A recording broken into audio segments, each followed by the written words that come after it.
si Kuya. Alam niyo dito sa Japan, siya na nga yung driver, siya pa yung pahinante. So, dito talaga namang ikaw lahat. So, ang gagawin niyan ay mag-deliver yata, tiga natin. Hindi ko rin alam eh. So, siya lang mag-isa. Galing mo, naka-safety hat ka rin siya. Ay, ganyan. At syempre, kailangan pa rin ay safety first. So, yan. Ganyan siya, oh.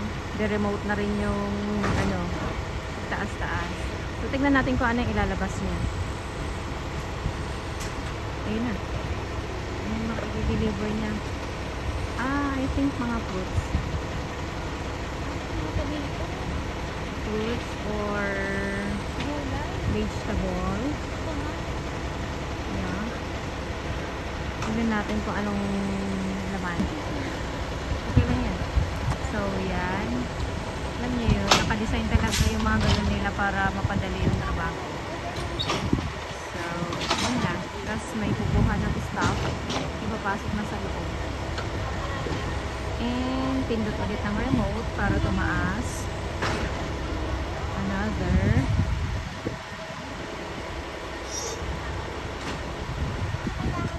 So, while waiting kay Kuya, antayin natin kung ano ulit yung i-deliver niya. So, ayan. Another. O, kanina, no? Nasaan pala dulo? And, okay. Remote pindot ulit para bumaba.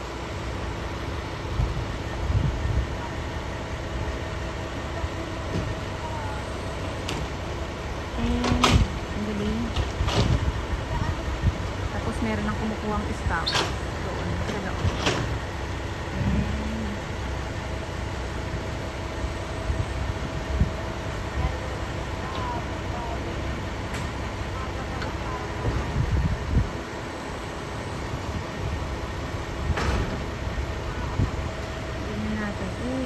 Ang daming mga deliver ngayon.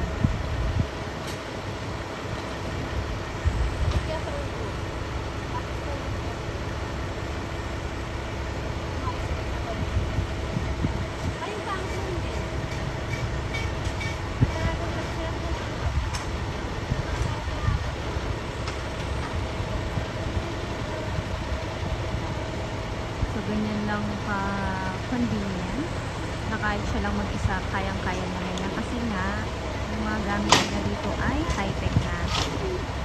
So, yun lang. Hanggang dito na lang muna. Bye! Pasok na kami sa work.